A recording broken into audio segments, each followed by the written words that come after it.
친트럼프 인사가 정청래 민주당 대표에 대해서 오바마도 입국 거부한 극좌파야. 그리고 이재명 미중 사이에 양다리 안 돼. 이제 선택해야 돼. 이 칼라센지라는 대사인데요. 이분이 속해 있는 단체가 지금 친트럼프 싱크탱크라는 게 문제입니다. 네, 그렇기 때문에 굉장히 그 트럼프 대통령의 눈과 귀를 잡고 있다 이렇게 생각하시면 되거든요. 예. 그런데 여기에 속한 분이 정청래 더불어민주당 대표를 언급하면서 네, 1989년에 미국 대사관자에 침입해서 폭탄을 터뜨린 혐의로 유죄 판결을 받아서 4년형을 선고받았다. 오바마 행정부가 입국을 금지했을 정도의 극좌파다. 그래서 다른 시점도 아니고 한미 정상회담, 그것도 우리의 그 관세 협상 문제라든지 여러 가지 그 쟁점들이 남아 있는 예. 그것들을 한꺼번에 해소해야 되는 한미 정상회담을 앞두고 이런 것들이 쏟아지고 있다는 건 좋지 않은 신호다. 그런데 지금 미국에서는요, 친트럼프 인사가 정청래 민주당 대표에 대해서 오바마도 입국 거부한 극좌파야 라고 기고문을 냈어요. 그리고 이재명 미중 사이에 양다리 안 돼. 이제 선택해야 돼. 이 기고문을 냈습니다. 이 칼라센지라는 대사인데요. 이분이 트럼프 행정부 때 1기 때 덴마크 대사를 지냈어요. 예. 그런데 이분이 속해 있는 단체가 지금 친트럼프 싱크탱크라는 게 문제입니다. 네, 그렇기 때문에 굉장히 그 트럼프 대통령의 눈과 귀를 잡고 있다 이렇게 생각하시면 되거든요. 예. 그런데 여기에 속한 분이 정청래 더불어민주당 대표를 언급하면서 네.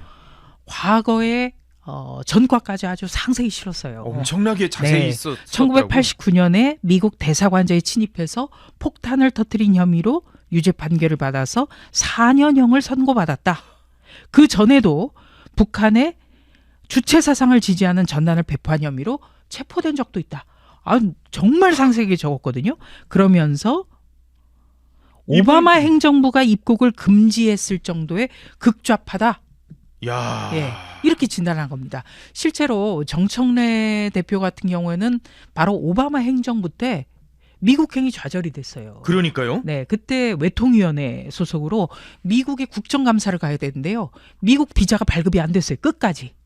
야, 대한민국 국회의원인데. 네, 그리고 다른 정부도 아니고 오바마 행정부잖아요. 예. 그러니까 상당히 좀 개방적이고 열려있는 그런 그렇죠. 행정부였는데도 예. 정청래 의원에 대해서는 미국 비자 발급을 안 해주고 야. 그때 사유도 밝히지 않았어요. 이유도 밝히지 네. 않았었어요. 네. 그때 미국 측에서는 뭐라고 했냐면 그거는 개별적인 사유는 공개하지 않는 게 원칙이다. 이렇게까지 얘기를 했거든요. 그래서 그때 외통위의 미주반이었던 정청래 의원이 급히 유럽반으로 바꿔가지고 유럽을 갔어요. 그런데 이 정청래 의원 같은 경우에는 더불어민주당 내에서도 이 전과 전력이 민주화 운동으로 인정받지 못하고 있어요. 그래요? 그래서 비주류로 굉장히 고생을 했죠. 왜냐하면은 미국 대사관자에 침입해서 폭탄 터뜨리고 미국 대사관 직원들을 상대로 인질극을 벌였어요. 그런데 그 시점이 1989년입니다. 예. 우리가 1987년에 6.29 선언이 있었잖아요. 예. 그래서 대통령 직선제가 됐어요. 그러니까 쉽게 말하면 민주화가 이루어진 이후라는 겁니다. 그렇기 때문에 정청래 대표의 과거 행적은 민주화 운동으로 인정할 수가 없는 거예요. 그러니까 뭐 우상호, 임종석 이런 분들, 예. 이런 분들이 더불어민주당의 주류인데, 그렇죠. 이런 분들은 민주화 운동 때 민주화 운동의 그 전력을 인정받은 사람들이에요. 군사 독재에 항거했던 뭐 네. 이런 분들이다라고 예. 생각하는. 그런데 정청래 대표는 1989년, 그러니까 민주화 이후에 시기가 다르군요. 예.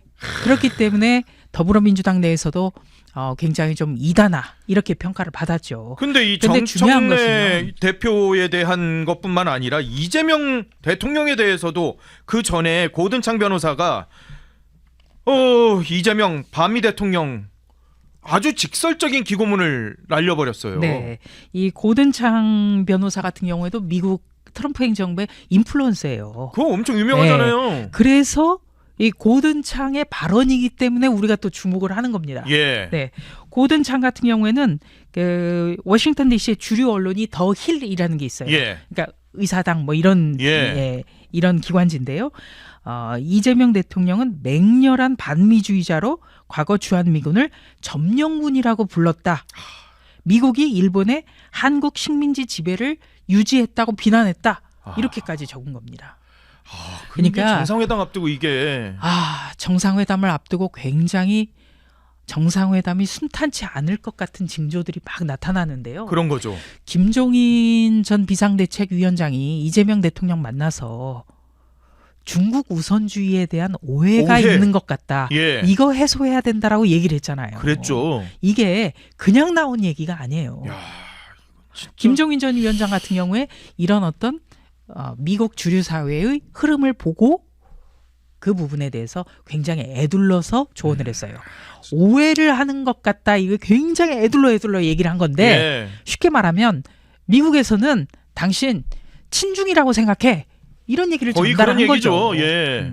그래서 다른 시점도 아니고 한미 정상회담, 그것도 우리의 그 관세 협상 문제라든지 여러 가지 그 쟁점들이 남아 있는 예. 그것들을 한꺼번에 해소해야 되는 한미 정상회담을 앞두고 이런 것들이 쏟아지고 있다는 것, 굉장히 좀 좋지 않은 신호다.